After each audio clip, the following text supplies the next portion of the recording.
Welcome back to college football, episode number 28.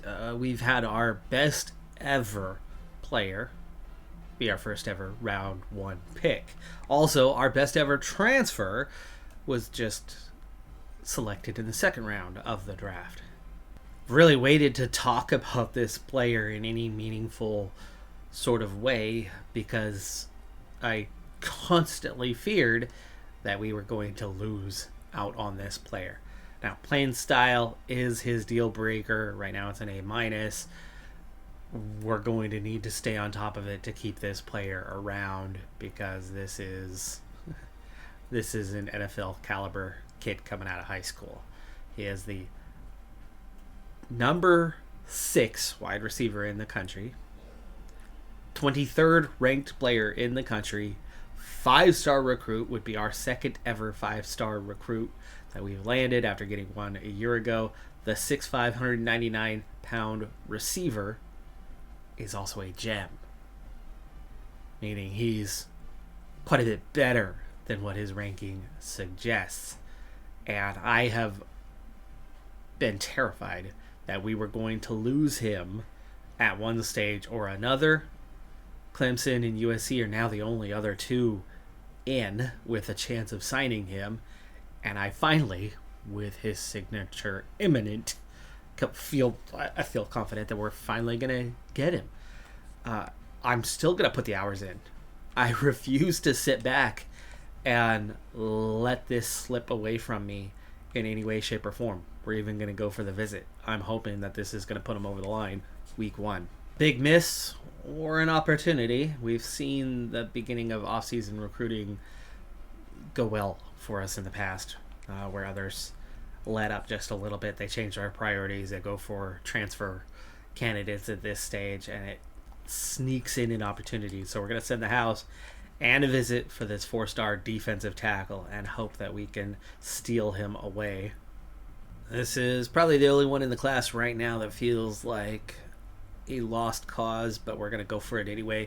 Wisconsin was offering and then not offering. He really wanted to go to Wisconsin. They had a huge head start. They were the only ones recruiting, but they had stopped recruiting. We got involved, gained a lot of ground, and you can see they've gone back to offering, but they really haven't progressed the bar at all since getting into the process. And so I'm going to try. We may have to let this one go and pick another, but we can schedule a visit. We can spend the 50 hours, and we'll see what happens with Wisconsin. If we can make up any ground, great. If not, then we move on to somebody else next week. But that's 10 4-stars or better in the class, and this is really the only other contested player I've got. And we were a good little ways behind Georgia Tech, but I started spending the 50 hours, and we made up a good bit of ground.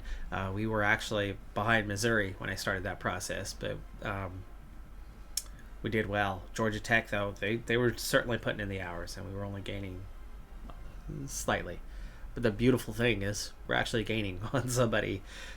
We haven't been in that position before. It's always been, unless you have a huge head start, you're not holding off anyone, any program. We're doing a little bit better with that. Georgia Tech has a big advantage, though, pipeline-wise, as he is a Georgia kid. But cornerbacks are cornerbacks. They are hard to come by. That secondary is easily the most difficult position within this game to recruit. Labinho's going to take another week, but we're at 99%. It's going to easily get over that line. We don't need to spend as many hours. I think I'll even just spend 5. Our defensive tackle, so far so good. We might actually get his signature now, as Arkansas has ignored him with the transfer market opening up. So we've moved into the lead. Sharp is on the verge. I don't need 50 hours to get him signed. I think 25 will suffice. Wisconsin is still in on Tompkins, but man, oh man, did we make up some ground. I don't think they're going all in. We've got a chance. And that Georgia Tech target, they also got distracted, so we've moved into the lead on that one. We'll continue going all in there and try to get ahead, stay ahead. Labinho has signed 5-star gem. Wow. So we got over Arkansas to get Yates, and then TCU wasn't even in the top 3, is now in a recruiting battle with us after they just did a visit and made up a ton of ground. We do have a head start, but it's not going to be easy, as TCU is one of the best in the nation right now. Oh, and Wisconsin's gone all in on Tompkins, so we're going to have to let him go.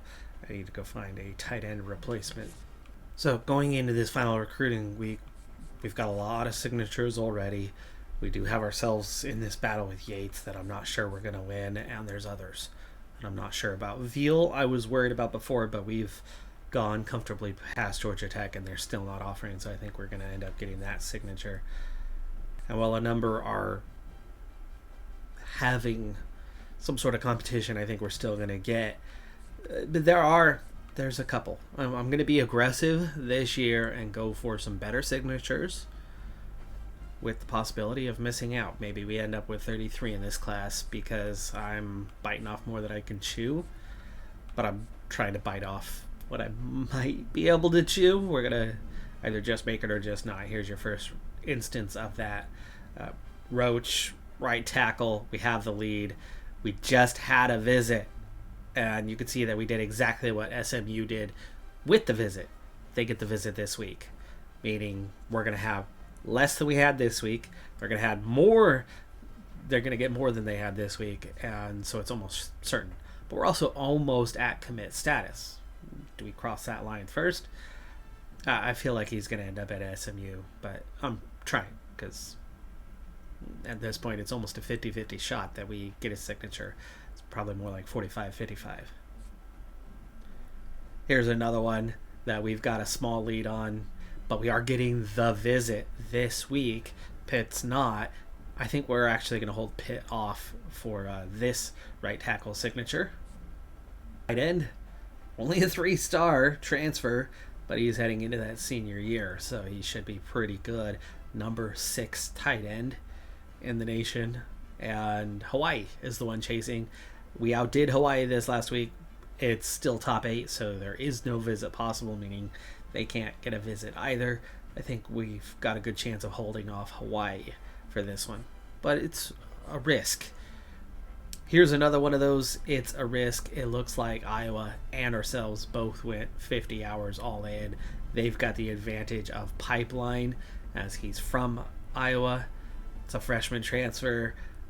I'm not sure we're going to get this one. I have a feeling they're going to go over that line, but as it's still top 8, neither one's going to get a visit.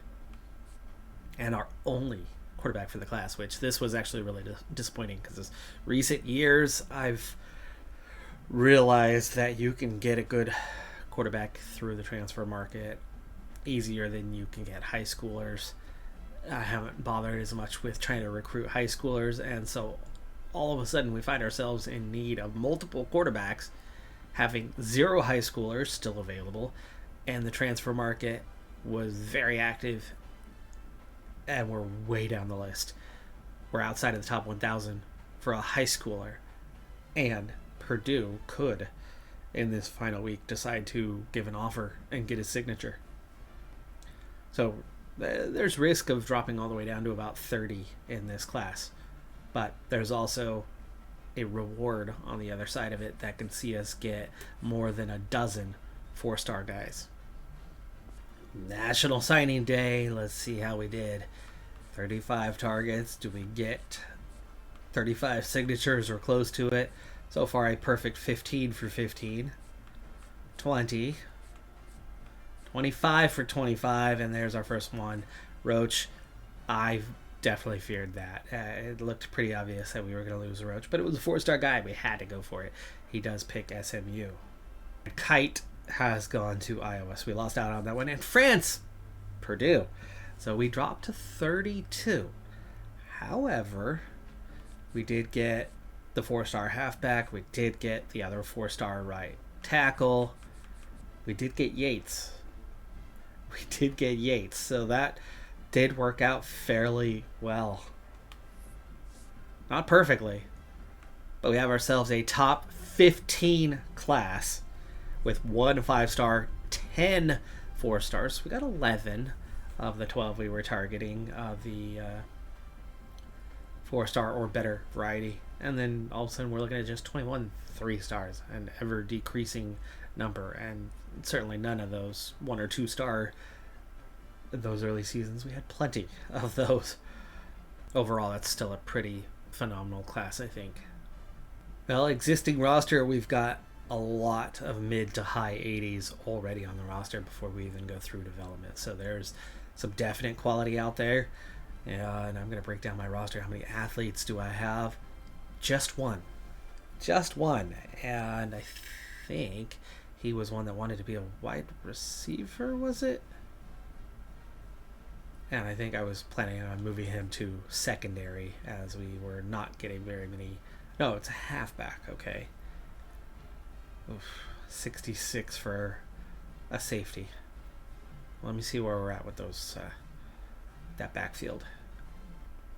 But suddenly we're really thin at quarterback. We got a senior in Ishmael who's going to be the starter this year, and it would be really nice if he could grow into a 90. I doubt he's going to get that much progression, but he's only got one quarterback behind him in Free. We're going to have a walk-on at, I would think, third on the depth chart this year. We'll get 2 74s and a 69 freshman. I don't think I need a fourth halfback. Kind of thought Labinho would come in higher than this, but a 78 overall. With 3 physical traits, a mental trait, and a dev trait of elite. As a true freshman, he's going to play. There's no way we're going to redshirt him. We didn't redshirt Cushing as a 76 overall. He'll be even better. But as for Ficken and Babcock, well, let's see. Playing style is the deal breaker for both. So there's actually a pretty good chance that they, and especially Sharp, do end up redshirting this season. Then there's only 2 guys down there. We've been really good recruiting wide receivers. After careful analysis, the most useful place to put this athlete, Russo, is not at halfback, where he would be third of 4 freshmen amongst a crowded backfield, but at tight end, where he would be third or fourth overall of the entire roster, let alone of freshmen. He would be the best freshman there. So I think that's the best place for him. And it turns out quarterback's the only position of concern. We are looking real good everywhere else. We've got this senior quarterback in Ishmael, so it's not a problem right now. And we've got a good backup behind him who's ready to take over that starting job.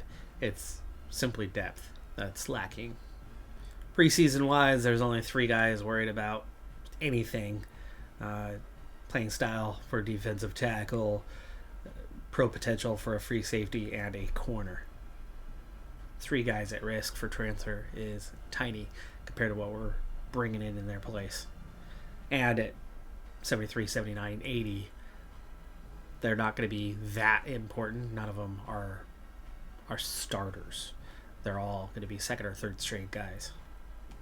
And so as we move into those training results, we now have a corner in the 90-plus category. Ishmael has reached 90 at quarterback, so we've got our best quarterback on paper that we'll have ever had. And there's more than half a dozen 89s right behind them. We're still not even through 85 until we get down to here. Wow, we've got some quality, folks. There's a weak side linebacker, redshirt freshman who's an 83 already. And we're just now down to 80, and we're well past halfway through our entire roster, which means more than half of our players are an 80 or above. Meaning there's about 60 guys that are an 80 or above on this team. Oh, I guess that doesn't include freshmen, the true freshmen, so that would be less than 100. That's about 50 guys that are 80 plus. And only 3 players left in the 60s after the development. Wow, Free. What is his... Oh, it is playing time. It is playing time. But his deal breaker grade says A+, and that's probably the knowledge that Ishmael is going to graduate. So he will take over as starter. Please, oh please, don't let him leave us. I would almost sacrifice Ishmael if I have to get Free starting.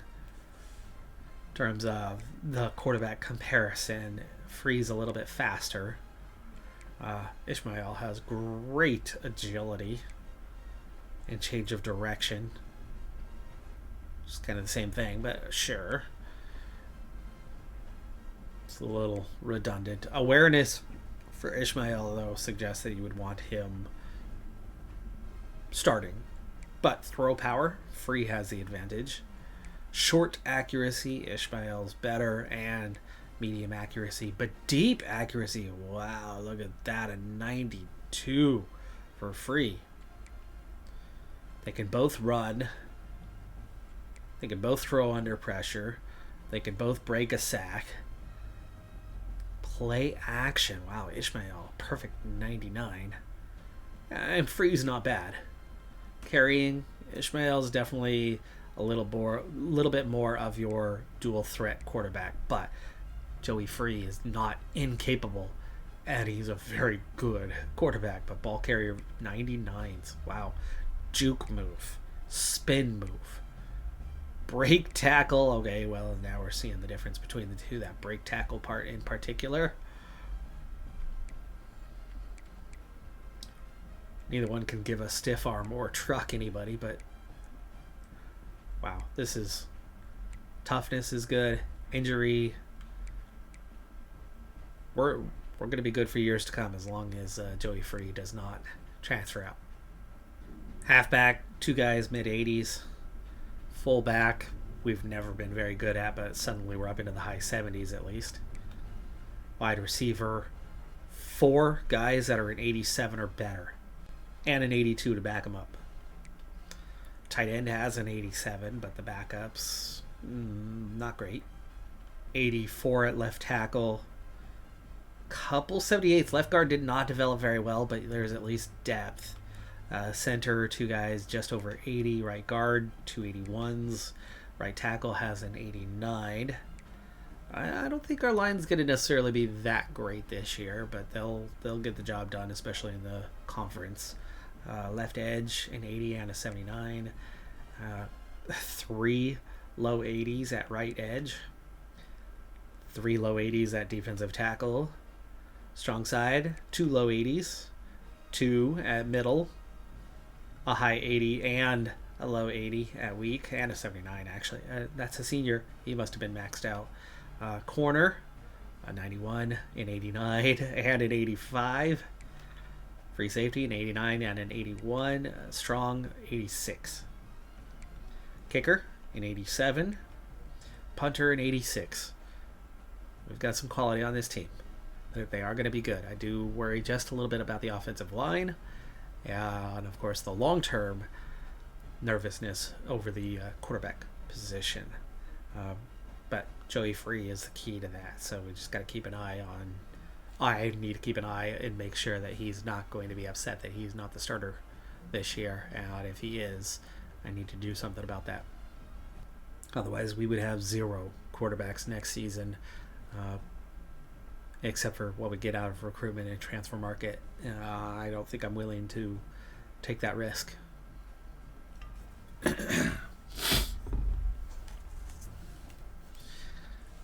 So far, only one commenter has weighed in and encouraging a more complex restructuring of conferences. If we win the MAC this year, it's happening this next season, meaning it'll be the next episode that I'm taking care of that.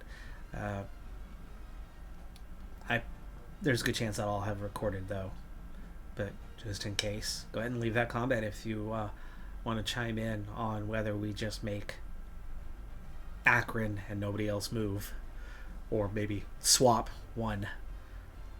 Like say if it's Big Ten, swap Purdue, put Purdue in the MAC, or Rutgers in the MAC, something like that. Do we kind of go all in and make some a big restructuring, a big revisioning, restore the Pac-12, if I can, eliminate the independents, so on and so forth. There you have it, folks. 89. We are an 89 overall, across the board, offense and defense at 89, and the overall at 89. We should be winning the MAC this season. Should be a no-doubter. I would love to see us make the playoff, even though I don't expect us to necessarily do too much without a great offensive line, even though we have plenty of skill players, plenty of quality to maybe make something happen. I would think when we get to the playoff, if you don't have a great offensive line, you're not gonna go that deep. But our non-conference schedule this season: at Oklahoma State, they were an 8-5 team last season. That's not going to be an easy road game. Jacksonville State, 9-4 this last year at home. Memphis, 8-5, will be on the road. 3 not ranked opponents, but 3 tougher games. There is every possibility that we are going to come out of that non-conference schedule with at least 1 loss. Every possibility.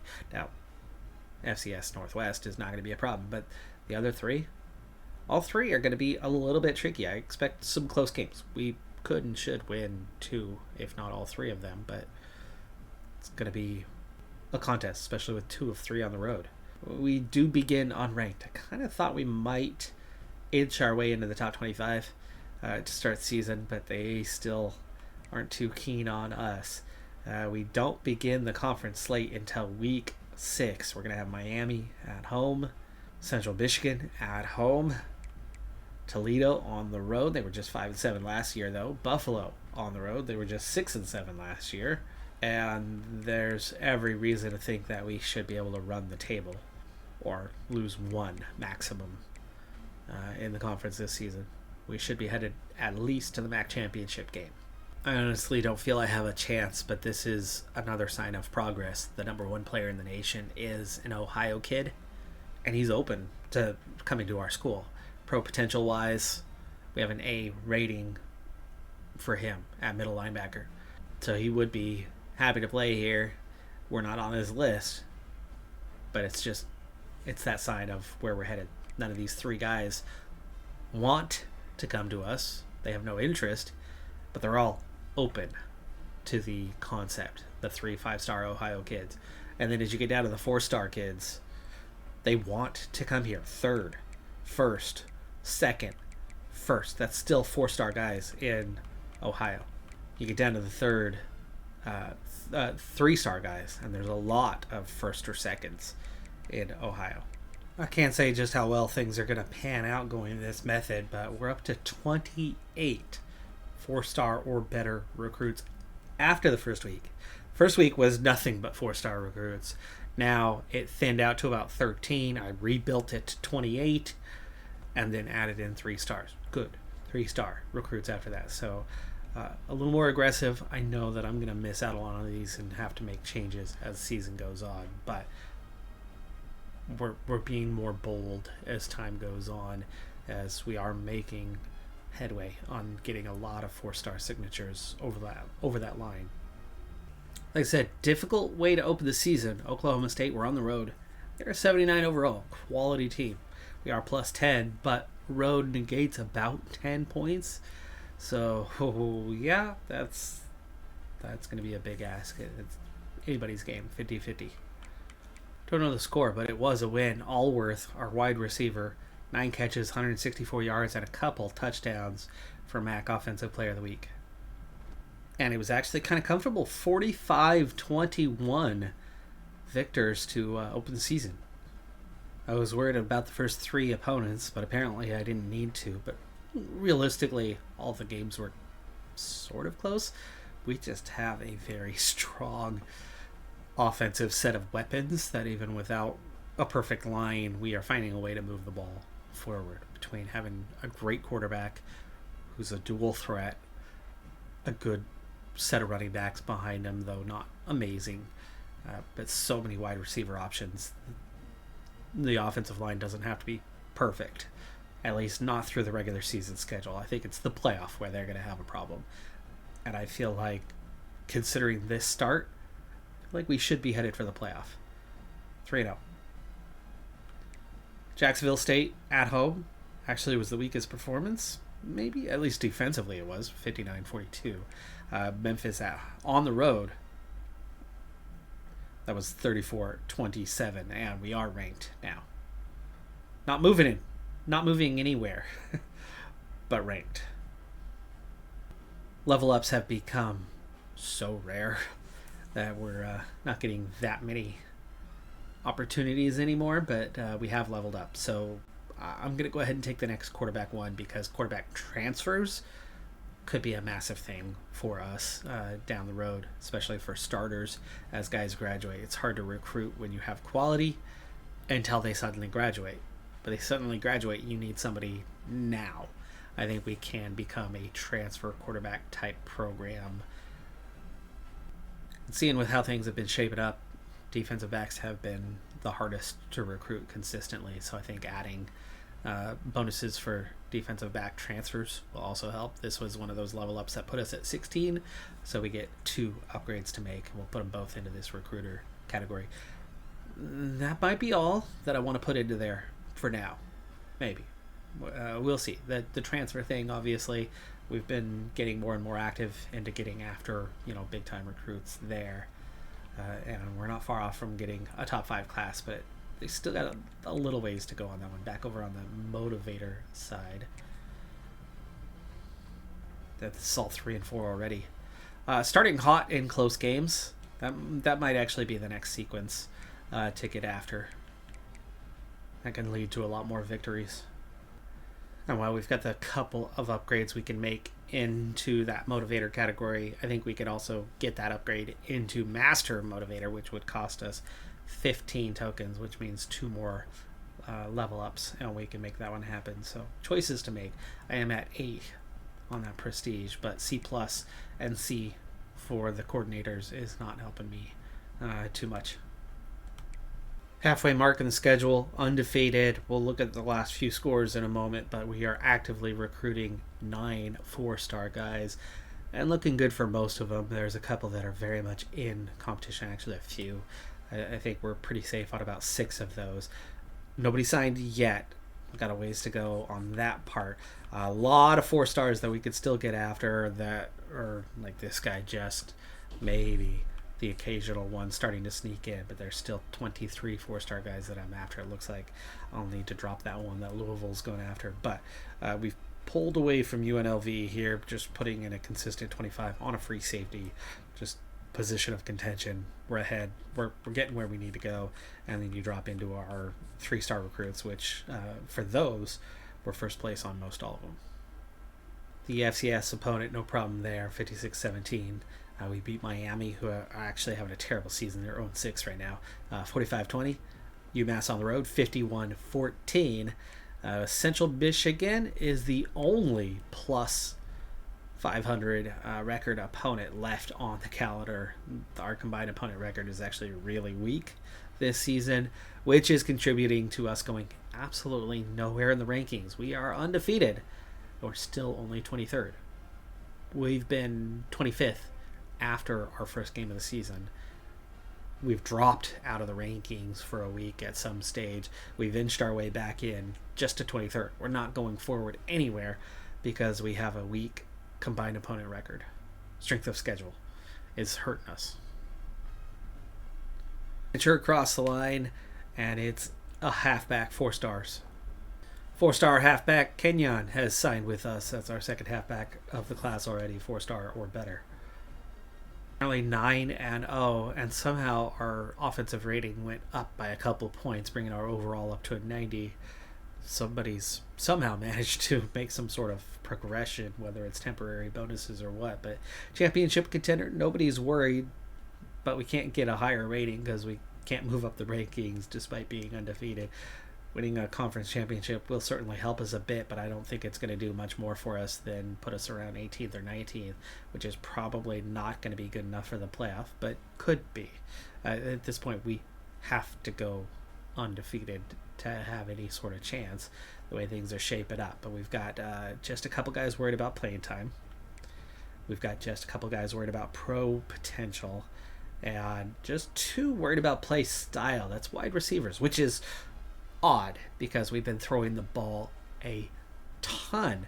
I think the only problem that we may be having regarding that is that we have so much quality across the wide receiver position that we have been sharing the load on lots of different receivers are getting lots of catches. but it's spread out. So our couple top guys maybe are a little concerned that they aren't getting the ball quite as much as they feel they need it. And there's danger there. But Coffee just got the ball a lot this week. That's one of those two guys. 9 receptions, 172 yards, 4 touchdowns against Toledo. He was the National Offensive Player of the Week. Maybe that'll change his mind by next week. Coffee, still worried about our play style, just set our single season receiving touchdown record with multiple games still to go. We're 9-0, 10-0, 9-0, 10-0. There you go. We're up to 20th. We finally cracked the top 20. Next signature, Ben Waters, our third halfback of the class already. Final game of the regular season is on the road at Bowling Green, who have emerged as the only conference contender. 7-4, 4-3 in conference. They're only 62 overall. We're on the road, though. I doubt they're going to give us much of a fight, though. Ishmael has broken the single season passing touchdown record as we finish the regular season undefeated, 12-0, headed to the conference championship. And for the first time, actually, this season, a running back has made it to the Offensive Player of the Week with our halfback Dunham, 183 yards, 8 yards per carry. And the MAC championship, as we are now 16th in the rankings, will be against Kent State. Could it be that we can slide into that top 12 and get into that playoff after all, despite the lack of respect all season long because of our strength of schedule, by just simply winning out? The MAC championship is definitely more prestigious than the other things. This is our rival. We did not play them in the regular season this year. I don't know if we'll get an added boost for beating our rival. It would be nice if we could. I gave up on only, 1, maybe 2 battles of the ones that I was aiming for, that first 10 or so 4-star guys. I did stick it out on 2, and we've just missed out on them. These were battles that we ended up losing. Tulane has beaten us to this right tackle, and Ole Miss has beaten us to this center. Otherwise, we are doing really good on getting our recruits. But unlike last season, less are across the line. I mean, right now there's only 3 guys that are signed. We do have a recruiting battle here that we might actually win. Army had a really good visit, that week 10 visit that they had. They've been doing the 50 hours. We've been outpacing them, but that visit was so excellent for them that it catapulted them from quite a ways behind us to ahead. Whoever it is that they went up against was a higher prestige program, and they got that win, and whatever they were pitching, big combination, and it gave them just enough to go from, hey, Army's been in week 1, we've been in week 1, but we started a little ahead, and unlike all those previous times, and I guess this would be going this way, right, we just kept that little bit of a gap all the way, very steady, and then that visit turned it. But our visit turned it back in our favor. We just don't get a big bonus because we have such a weak schedule that we're not getting a big additive effect by winning those games. And we would have a huge negative effect to lose those games. But what we're pitching is still enough to at least give us something, and that's what put us back ahead of Army, and it looks like we're going to get that signature this week, but not guaranteed. But the other ones are looking pretty good. This right tackle, though, Arkansas is chasing, and they are definitely on a better pace than we are, but we've got that good head start going. It wasn't one of the guys we recruited from day one. This Boise State could be a challenge, but it's only Boise State. Their prestige is only so high. It's probably 3 stars. They're going to gain on us, but I don't think rapidly. Here's another one of those. This is that 3-star one. I was outpacing UNLV with 25 hours for a very long time. Just last week, I put him to 50, and I think we'll get him committed pretty soon. It's the first 3-star that I'm targeting, but there's 10 4-stars that we are actively recruiting now. That number has dropped. All these 3-stars, most of them are going to be fairly easy. There's not going to be contention for very many of them, and then the transfer market I'm going to hit pretty big. At the moment, I've actually allowed my list to drift down in size and not actively throw hours into offering scholarships to new guys week after week. I now realize that, hey, I can do pretty good with transfers, though I don't really want to thin out more than 26 to make that happen. That's a lot of transfers to get after. Yeah, big difference between this and years past was I would still fill it in with guys outside of the top 1,000 when necessary. I'm not going to bother. These guys are already quite a bit lower, but they're the only ones that I found to be at least suitable. They're all three top 800 guys. I'm not dipping that low, so we are definitely going into the transfer market, but this also saves me some recruiting hours because I only need to spend 15 to offer a scholarship. We're already second and third for two of them, so we're not going to have to spend very many hours off-season wise to try to go after the third. I like that it's going to allow me to kind of consolidate my efforts on, the guys that are here and achievable. Another signature, Roos, quarterback. We finally got a good high school quarterback recruit. It's been a couple of years since we've had one, or a few years since we've had one. So 4-star quarterback, that'll be helpful. And he's very much a dual threat. He was athlete first and foremost.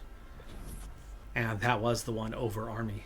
Perfect undefeated year with a good performance on both sides of the ball. Has done a world of wonder for our coordinators, as both of them jump to a B or B minus rating up from the C's that they were in. Kent State managed to go 7-1 in conference, 9-3 overall. They're a 72.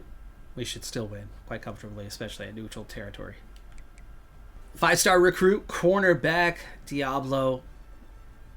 That's awesome. We needed a top defensive player in this class. We're also going to get another recruit here, a 4-star right guard, Hennessy. Well on our way on those upper end recruits this season. But the big question is, what have we done with the conference? I think we just lost. We did.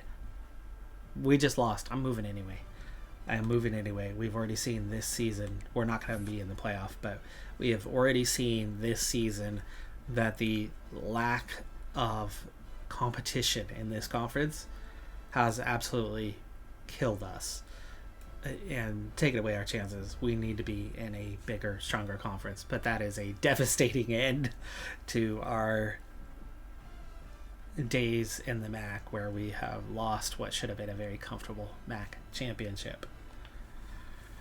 Still ranked 20th. We're going to have a pretty good bowl game nonetheless, but it's definitely not going to be the playoff. Right tackle, 4-star. 3-star free safety. We got him over the line with just a few weeks of pushing that 50 overall, or 50 hours. We've dropped down to our human level, our 89 overall. But those two wide receivers do look poised to leave us. The other 4 aren't going to hurt much. Those 2 are going to hurt a lot. The Heisman, 1 yard shy of 2,000.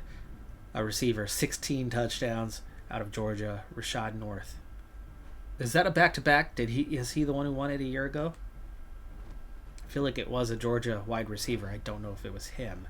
But Dunham, Doak Walker, our second time. And this is not our strong position. This is having such a good pass attack that we've been able to switch that up with a good running game. A yard shy of 1,600. 6 yards per carry. No idea how many touchdowns that is, but that's our second Doak Walker Award winner.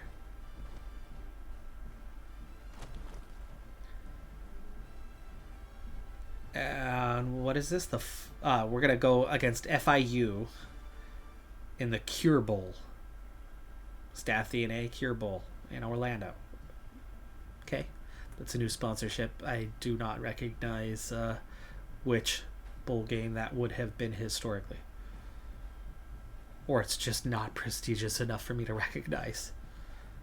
FIU were 7-1 in their conference, but 9-4 overall. We were getting 46 points per game this season. It's a shame we lost. 75 overall for them. We should win, but we just lost to a 72 overall. And it's a week 1 bowl game. Boy, losing that MAC championship, they really hurt our prestige that way. It's going to be hard to gain any prestige from this season now. Oh, and we lose the bowl game too. We dropped to 12-2. Yikes. Not a good way to end this season at all. Let's go find a new home. Maybe by not actually hitting our mark, maybe we don't go big. Maybe we just make a minor move up to a conference. Maybe we do some reworking. Maybe we rebuild the Pac-12 with us in it. I don't know. But this was not where I expected us to be for this one. Disappointing end of the season after a perfect 12-0. And then we slipped to 12-2. I'm going to go ahead and stop it there, though. We'll find out who the national champion are, and we are going to move conferences. Even though we didn't get the conference championship this year, it's time. This whole season was a clear example of how being in a very small conference, you're hamstrung. Trying to get to the playoff. Yes, we've gotten there once. We had a very big signature win, and we don't get those most years because our non-conference schedule this year we had 3 quality opponents, but they weren't having great seasons, and none of them were top 25. They were just quality. Not enough quality. And so we never went anywhere that we needed to go this season. And I feel that we're just going to stagnate where we're at now, which is a team that can win a whole lot of football games and a whole lot of conference championships, even though we lost this one. Obviously, the 5th, 6th, 7th, 8th would all be coming.